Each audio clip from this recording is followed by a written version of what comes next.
Hey guys, I wanted to do a Q&A all about my pregnancy and labor and delivery, birth, all of that. So I don't have a whole lot of time, so I'm going to go through these questions kind of quickly, but I do have a few here that I wanted to answer for you guys. So if you want to learn all about my pregnancy, and actually most of these questions are about labor and delivery, then just keep watching.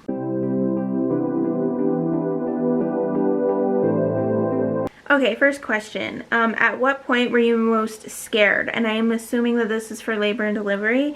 I was pretty nervous throughout the whole thing, but I was most scared probably like when I couldn't push him out and everyone was yelling at me, and it was so painful because the epidural had worn off and they were yelling at me like, his heart rate's going down, you need to do this, you need to do this. That was terrifying. And then while I was waiting and was being prepped and was getting numbed and all of that stuff, that was pretty terrifying too. I had this really weird fear that they weren't going to be able to numb me all the way and I was going to feel it. So that was probably the most scary part. When was Drew most scared? I would say when they had said that we needed to do the emergency C-section. I don't know, I should have asked him. But I think that was it because he didn't tell me this throughout my whole pregnancy or anything, which is a good thing. But he did, I guess, have a whole bunch of dreams that I was going to die giving birth. And then they all of a sudden were like, emergency C-section. And he was like, well, this is it, you know. So he was actually very, very nervous. He pulled it off really well. I didn't know he was nervous, and he got emotional, and I didn't see that at all. He was very calm in front of me, which is really good because if I had seen him nervous, that would have been bad. This one might be a bit weird, but do they still smell like new babies from C-sections? That's actually a great question because with Everly, oh, her smell was like so addicting. Like, you don't know how great babies smell until they're like brand new, and especially your own child. I don't think I ever noticed the newborn smell until it was my child. Like, oh, it was addicting. I wanted to smell her all the time. And with William, it wasn't as strong. And I don't know if that was because it was a C-section or if it was because he was away from me for a couple hours and I was also super exhausted and everything. And I told everyone, I was like, I don't smell it. I don't smell it. I don't smell it. And I was really, really sad because I was really looking forward to the smell, which sounds really weird, but if you're a mom, you guys get it. And then kind of like maybe a couple days after he was born, we were still in the hospital, I started to smell it. And maybe it was just my brain needed to get past the trauma of the birth or what it was, but I started to smell it. And in fact, Drew said he smelled it before I did. And he was like, wow, it does smell good, because I guess he never noticed it with Everly, because he was like, that's weird, that's gross, because I would tell him all the time how much I miss the smell. And he was like, that's weird. But then with William, he's like, oh my god, that does smell so good. And I was like, I know. But it was not as strong as it was with Everly. And I don't know if that was because of C-section or not. What brought the most relief and recovery? The pain pills. It had to have been the pain pills. Yeah, I actually needed a little bit of stronger pain medicine because they kept trying to give me, and it was just, it was burning so bad I could barely walk. And so I could not get my pain under control. So then they upped it up a little bit, and then it was a lot better and I could actually start doing things. So, definitely the pain pills, and then definitely getting up and walking around so that I didn't get stiff or sore. Meow. I'll be right out, little kitty. Okay. My daughter. I'm in her room and she goes to the door. Meow. How did Everly adjust? Great, actually. She kind of had a little bit of an attitude problem with me and Drew, really, well, like other adults. She started getting a little bit of an attitude, but with Liam himself, like she's always been really great with him. She's never taken out any kind of anger or jealousy out on him. And she's kissed him and loved him and sang to him and loves to be around him and loves to help. So she's actually adjusted very, very, very well. You could tell that she really misses the attention of it just being her. Whenever there is someone who comes over and then they have to leave, she gets very emotional and upset because she likes to have that undivided attention that she just cannot get from me right now because he is so needy. But yeah, other than that, she did great. She didn't even regress in like her potty training or anything, and I thought she would. I was very prepared for her to regress. What was the hardest thing about the birth of your son? The hardest thing was him getting taken away from me right away. I didn't get a glimpse of him, and I didn't get to see him until 2.5 hours. Little kitty, you need to go be with daddy. I'm almost done. I didn't get to see him for 2.5 hours, and that was the hardest thing. Of course, the pushing for 3 hours was definitely very difficult, but yeah, the hardest thing was just him being taken away from me, and I didn't get to see him or hold him, and that was my greatest fear with having a C-section, was that I wouldn't get that one-on-one time, like right away, him being put on my chest, and that really sucked. What's the hardest thing since he's been born? I would say all the complications from the postpartum, and I had a few complications, but the breastfeeding and mastitis was probably the hardest. Do you have any stretch marks, and are you using anything for them? So I did get stretch marks. I got a lot more than what I got with Everly. I didn't get a whole lot with Everly, just on my lower belly, but I got a lot bigger with William, and I got 3 weeks further along, so I did get a lot more. None of them really went past my belly button. They went up to my belly button and around the sides, but I did get a lot more. And I didn't use anything for them. I put lotion on twice a day on my belly to really make sure that it was able to stretch and it wasn't too painful, and it was itchy more than anything. But yes, I did get stretch marks, and I really just used lotion on them. Did you do maternity photos or a belly cast? I did do maternity photos. I don't think I ever put them in anywhere. I think I did put a few of them in my labor and delivery vlog, which is on my vlogging channel, so I'll have that channel linked down below. If you want to see the labor and delivery vlog, I put a lot of those pictures in there. But I did not do a belly cast. I thought about it, and even my husband brought it up and was like, we should do that, but I was like, I want to, but where would we put it? It honestly would probably just get like put in the shed somewhere, and it wouldn't really, we wouldn't have anywhere to put it, and I did not want to just have another something that we weren't gonna like have out all the time. I don't know. I just didn't feel like we really needed to do it. Do you have any embarrassing symptoms like lots of gas, farting, burping, etc., or just embarrassing symptoms in general? Not really. The most embarrassing thing were like the hemorrhoids, and they were only embarrassing because they were so painful that everyone just knew I had them. And those are just kind of like, they're really a personal thing to have and to struggle with, and I did talk about them because not a lot of people do talk about them, and I wish that they had, because I didn't know that mine were going to get so bad. And so I did talk about mine, which it is an embarrassing thing, but other than that, I really didn't have that crazy of embarrassing symptoms. Have you ever had anyone ask to rub or touch the bump or feel the baby move or kick? Yeah. I don't think anybody that I didn't know, but all my family wanted to touch my bump all the time.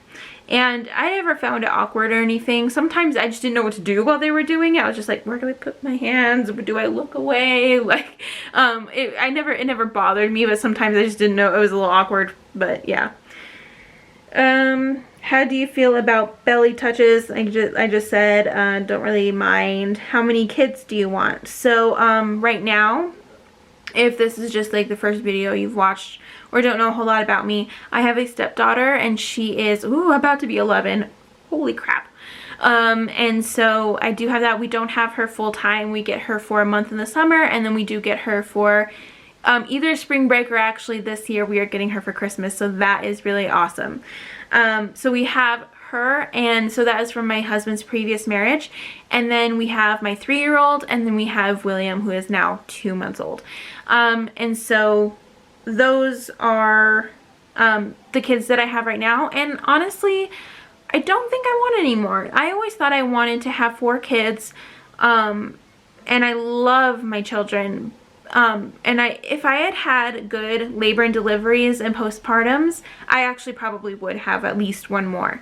But with Everly, I had the most difficult labor. It was 44 hours induced. And then with William, I had the most traumatic delivery. I'm almost done, baby. emergency C-section, all that. And then postpartum can be pretty rough on my brain. I don't get crazy postpartum depression or anything, but for a couple weeks it's really difficult for my brain to adjust, and it's really hard.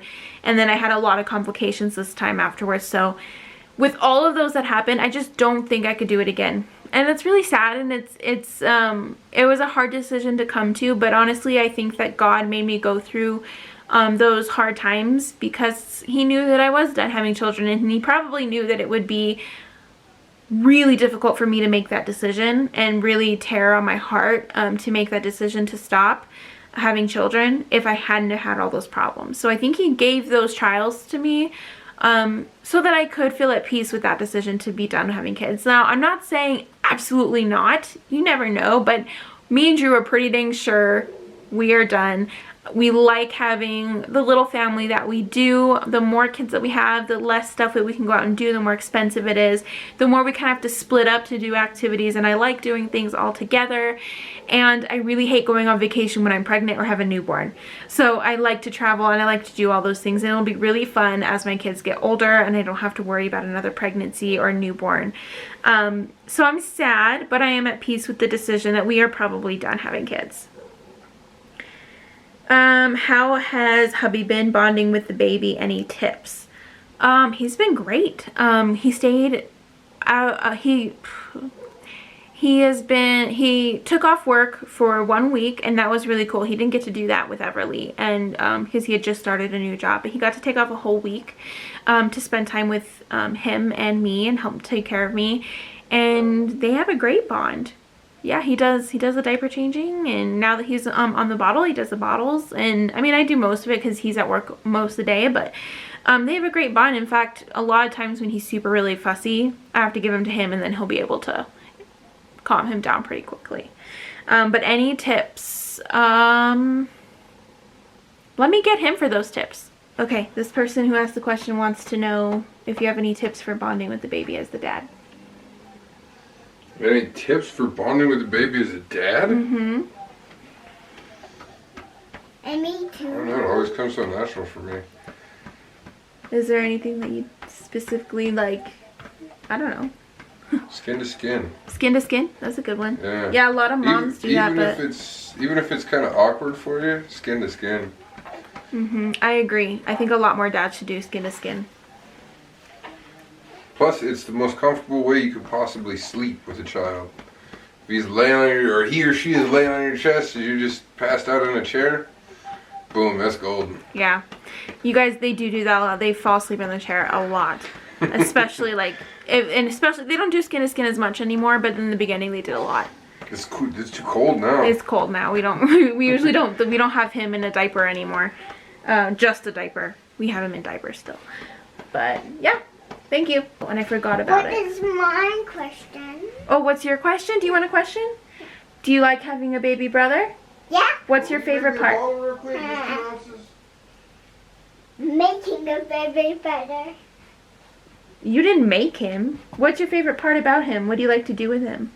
I like to play with him. You like to play with him? Okay, there's your question. Thank you. Look, I want to tell them my question. Well, they can't see you right now because I have this in the way. But they heard you. So sorry you couldn't see them. It would have been like a lot of work to turn the camera and have lights everywhere and everything. So, but yeah, those are those answers. Crap, where did my questions go? Okay. Have you had any trouble bending over to pick things up or shave your legs or any areas below the bump? Any tips? Bending over towards the end, yeah, that was pretty dang difficult because I felt like I got really big. I know I didn't get as big as some people do, but from how big I was with Everly and then how big I was this pregnancy, whoo, and it was very difficult to shave my legs. In fact, the last time I shaved my legs when I was pregnant, I had to get a bowl and a washcloth and a razor and take it all out to the living room and a towel, and I had to sit on the couch and prop my leg up on a stool in order to shave my legs because it hurt too bad to bend. I couldn't bend down all the way to shave my legs when I was standing in the shower, and I didn't have a bench or anything I could sit on, so I had to do it in the living room. I had to shave my legs in there. So I guess that would be my tip, is if to go out, get a bowl and shaving cream, anything you need to shave your legs, and make sure you have a towel so that you don't get everything all wet, and just prop up your leg and, you know, try to reach. I could barely reach. I had to hold on to like the very end of the razor and like reach over there to shave my legs. But that was my tip. And any other areas, I really just kind of tried to take care of that before I got too big to really be able to do it. And then I kind of just let it be, because I was really obsessed about that the first time. And when you're going through all that, you don't give a crap what's hairy and what's not. You really, really, really don't. And I also read that you really shouldn't shave down there in case you have to go for a C-section, because if you freshly shaved, that's little tiny holes in your skin that could get infected, actually, and so they suggest that you don't do that.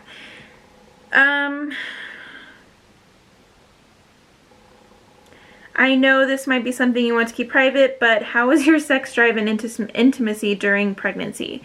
It is mostly a private thing. All I'll say is that with my first one, there was absolutely no sex drive at all. The second one, there was a sex drive, a pretty strong one, but towards the end there, it just got too awkward and weird and to do a whole lot. I was like, the last time we did it, I was like, it was just too awkward, because I felt like I was being really bad at it because I couldn't move. So that's kind of all I'll say about that. Oh, and it says you should do the baby mama dance video, pre-pregnancy try-on challenge video. Pre-pregnancy clothes. I was too late to do the baby mama dance, and I probably wouldn't have done it anyway, because I was really, really, really uncomfortable, and I'm super self-conscious, and I don't think I would have done it. And that's so bad, because that would have been a really cool thing to look back on.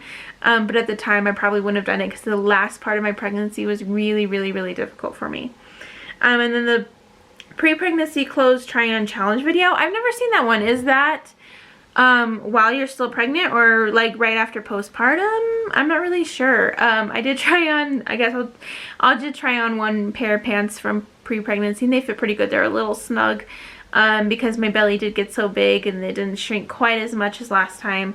But I'd never seen that challenge video, so sorry I didn't get to do those videos. I didn't get to do this Q&A till this is literally 2 months after I had my baby, because the postpartum was hard and everything, and so I just now got to it. But thank you guys so much for your questions. I really appreciated them, and I really enjoyed doing this Q&A. It's the very first Q&A I've really done. I think I did one earlier in the pregnancy, but I think I got like 2 questions, so it wasn't that great of a Q&A.